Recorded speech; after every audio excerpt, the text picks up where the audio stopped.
one more time. You're probably excited to see my pretty face. But anyway, is that funny? Oh yeah. Call me ugly? No. Oh, okay. Was he just, anyway. So what we're gonna work on, after this, I'm gonna work on beating him. I'm just kidding. Wow, holy cow, you say that on YouTube, people are like, no. Okay, what we're gonna work on is let me show you guys some drills you can do to swing a bat. But first of all, I want to talk about how to hold a bat. I think a lot of kids come in, let me see your bat, bud. A lot of kids come in and they grab a bat, they don't necessarily grab it right. They grab it like this, or they grab it like this. They even, if they're right-handed, they hold it, with their hands reversed. So when you first pick up a bat, what you want to do is line up your knuckles. And what I mean by that is, when you grab a bat, if you look at my knuckles, they're totally lined up, right? You would think that that's pretty good. Actually, that's the way they should be. Just kidding. What you want to do is you want to hold out your fingers and they should be perfectly lined up. Then when you look at my knuckles, look at that. It's messed up a little bit, huh? Tyler, come here. I shouted my finger so it looks a little bit different. Tyler will do it. Put your fingers out. If you notice, they're perfectly lined up. His knuckles are lined up right there. So put your finger back up. Come on, get that right. Get that right. There you go. That's better. You want to make sure your knuckles are always lined up. You want to make sure it forms a line as you go to get the ball. Look at that. That looks funny. Kind of cool. They want to be lined up. And so, like right there, you can see that's how your knuckles should be. Now, when you go to step in the box, that's another thing that a lot of kids do wrong. You always want to put your back foot that's closest to the catcher in first. So Tyler will show you how to do that, how you're going to, when you step out, when you look at a baseball, it's going to look something like this. Okay, there's going to be a box around the whole thing. So what you want to do, it depends on what kind of hitter you are. It doesn't matter if you stand in front of the plate or behind the plate, but you want to be able to hit the ball anywhere in the plate. And realistically, you want to swing the bat. You want to swing the bat with the ball in front of the plate is what you want to do. You want to time it perfectly. The only time you hit it is when they pitch the ball on the outside. Anyway, I'm getting into the details, but sometimes you have to hit a ball deep in the plate to make it go down the first base side. But anyway, let's talk about how to stand in the box. Tyler, how do you get in the box? So if you notice what Tyler did, come back out again. Watch how Tyler stands. This is critical to balance and posture. Watch him step in the plate one more time. Let's go. Watch his back foot. His back foot doesn't move. Once it hits the ground, it stays there. So he gets in the box. He's got his stance. I don't necessarily like his stance, but that's his stance. I think he's a little bit big. He's a little bit wide for him. But hey, if he can hit, it doesn't matter how you stand. Okay, so he's standing there. The other thing you want to do, let's get your bat up. Let's act like we're going to hit the ball. If you notice Tyler, he's in a very athletic position. His knees are bent. He's got his elbow up. He's looking down there. The bat handle is back towards the catcher. A lot of kids, when they hit, they do this. They'll do this. They'll keep their elbow in. The bat will be straight down. You want to make sure that bat is back. Brittany, can you move over here? The other thing that the kids do wrong on the swing is they take power away before they even generate power. What I mean by that is when you go to swing a bat, now we'll go through the swing. When you go to swing a bat, you want to generate power, you want to load and unload. I don't see hardly any kids at 9, 10, 11 loading. I see them all trying to unload, which the ball goes to the pitcher. They don't get lift on the ball. So Tyler, let's show them what loading and unloading is. If you notice that, let's go back. Don't just load. Just load. Go again. Stop.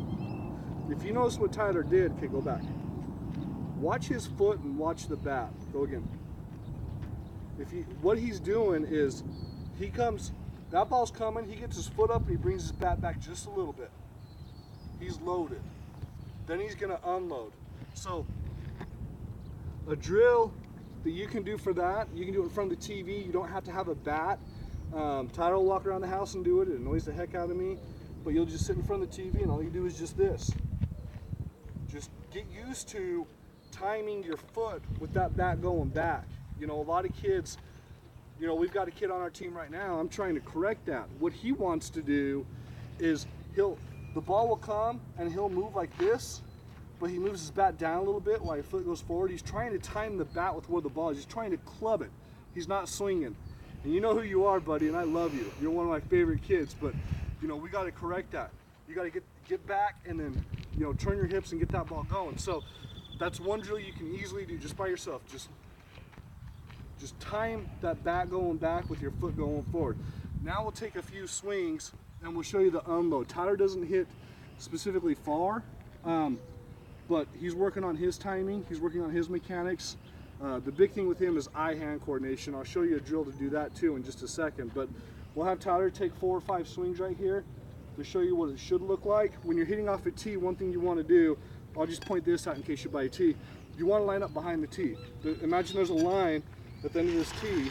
You want your foot to be on that. Okay, and you want to keep your feet a little bit closer than normal. When you go to reach, now the ball is even with me. That's where I want to hit the ball. I want to get into the ball and I want to drive that ball straight down the middle of the field. So, Tyler, let's go ahead and take some balls. Let's hit 4 or 5, show them what we can do, and we'll be good.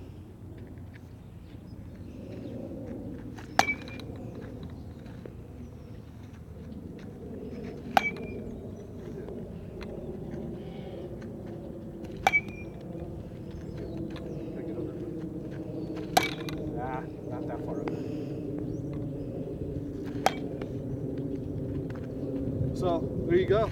I mean, get a tee, warm up, work on coming back, and then going forward, loading and unloading. One other thing, when you're going to swing, let me see your bat. One thing that I see people say all the time is squash the bug. You know, I don't know, man. I've seen some major league players say, I've seen some not do it. I'm not a major league player. I've never been to major leagues. I've seen a million games.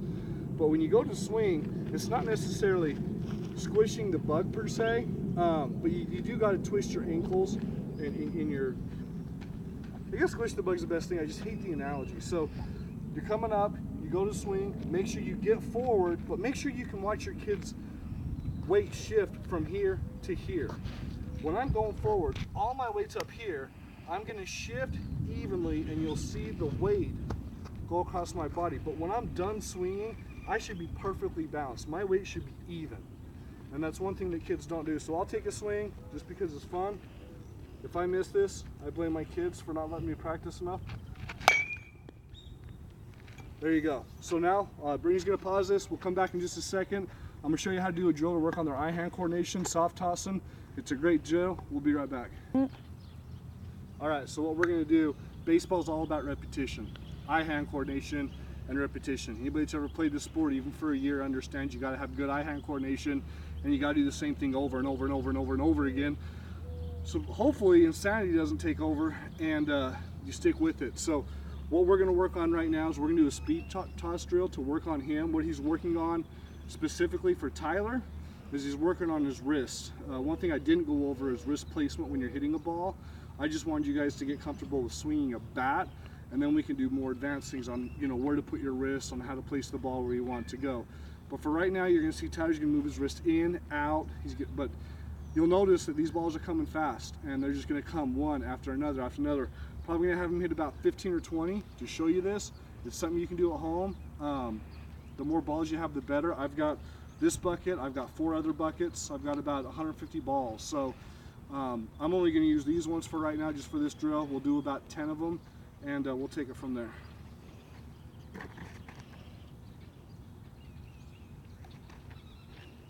Ready? Go.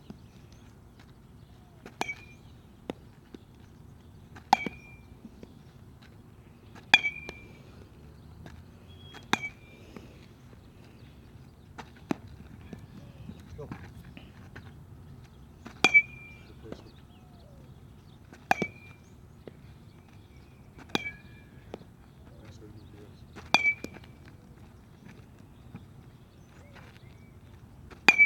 Nice hit. Ah, what's the ball, bud? Nice. So that's one way you can do it. Come back, Ty. One thing you're going to do is, when you throw it straight at him like that, those are fastballs. Those are there to simulate fastballs. If you got to work on patience because your kid swings a little bit too fast, you can do change-ups, and I'll do 3 of those. You'll notice the path of the ball is a little bit different. It's not constant swing after swing, but this is great to work on patience, which Tyler has a problem with. Those, he hit all of them, but I think 3 of them. This is where his problem is. He's a fastball hitter. I got to get his bat up to speed now, but this is where he struggles a little bit. So we'll throw him 4 balls. The ball's going to be a little bit higher than normal. It's not going to be straight to him, and we'll see how many he can hit.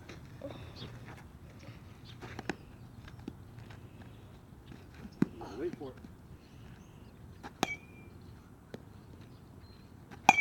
There you go. So we're still working on it. It's one other thing that we will work on as the summer goes on. There's another video. Talk to you guys soon.